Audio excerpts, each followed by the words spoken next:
ہمیں کسی مخالف کی سند کی ضرورت نہیں ہے. ہمارے دل میں آن حضرت صلی اللہ علیہ وسلم کی عشق و محبت کا ادراک حضرت مسیح موعود علیہ السلام نے ہمارے دل میں ادراک حضرت مسیح علیہ السلام نے پیدا فرمایا ہے.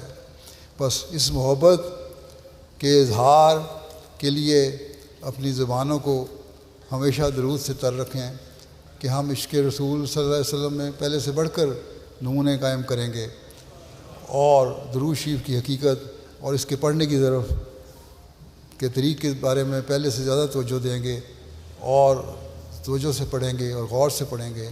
حضرت مسیح علیہ السلام کو ایک بات اس بارے میں پیش کر دیتا ہوں درود شریف کے بارے میں.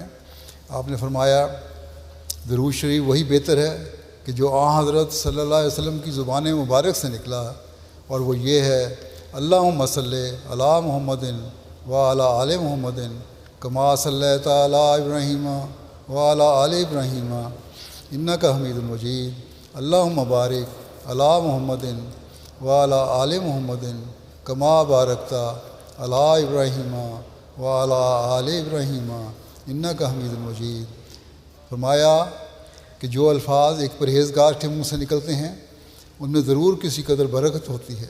بس خیال کر لینا چاہیے کہ جو پرہیزگاروں کا سردار اور نبیوں کا سپہ سالار ہے اس کے منہ سے جو لفظ نکلے ہیں وہ کس قدر متبرک ہوں گے. غرض سب اقسام درود شریف سے یہی درود شریف زیادہ مبارک ہے، یہی اس عاجز کا ورد ہے اور کسی تعداد کی پابندی کی ضرورت نہیں. اخلاص اور محبت اور حضور اور تضرع سے پڑھنا چاہیے اور اس وقت تک ضرور پڑھتے رہیں کہ جب تک ایک حالت رقت اور بے خودی اور تاثر کی پیدا ہو جائے اور سینے میں انشراح اور ذوق پایا جائے. بس درود شریف بھی غور سے پڑھیں اور درد سے پڑھیں، جس طرح آپ علیہ السلام نے فرمایا تضرع سے پڑھیں. ہم اس سے حقیقت میں اسی وقت فیضیاب ہو سکتے ہیں جب ہم اس طرح پڑھیں گے. اللہ تعالیٰ ہمیں اس چیز کی توفیق عطا فرمائے. حضرت صلی اللہ علیہ وسلم کی عظمت قائم کرنے کے لیے ہمیشہ آپ کے دلوں میں ایک جوش بھی ہو اور اس کے لیے کوشش بھی کرتے رہیں، اور آپ کے فیض سے فیض پانے کے لیے بھی حقیقتاً کوشش کرنے والے ہوں ہم سب. اور یہ کوشش کریں کہ جلد سے جلد ہم آپ کے جھنڈے تلے دنیا کو لانے والے بنیں گے. اس کے لیے کوشش بھی ہو اور دعا بھی ہو. اللہ تعالیٰ ہمیں اس کی توفیق عطا فرمائے.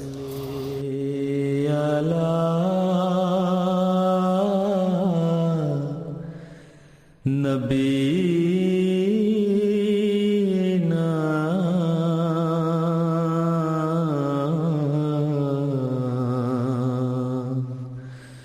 صلی علی محمد